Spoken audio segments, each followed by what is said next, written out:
Hi friends, এই দেখো আমার দিদা রান্না করছে। দেখি কি রান্না করছে। ডিমের ঝোল। কই হচ্ছে না?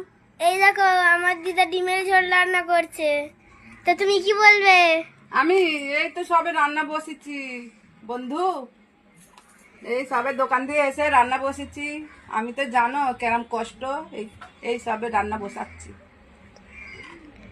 তো কিছু বলতে চাও? না, দেখো কি সুস্বাদু খাবার বানাচ্ছে। তোমরা খেতে চাও? তাহলে অবশ্যই লাইক করে দেবে। এই যে ভাত হয়ে গেছে, এই যে ভাত হয়ে গেছে। ভাতটা খুলে দেখি। দেখো দেখো দেখো ভাত হয়ে গেছে। তো তুমি ভালো থাকবে, ঠিক আছে? লাইক কমেন্ট করো। লাইক কমেন্ট করে দেবে। তো আমাদের দিদাই সুস্বাদু খাবারটা বানাচ্ছে। তো আমাদের তো এরকম ভালো লাগে। টাটা।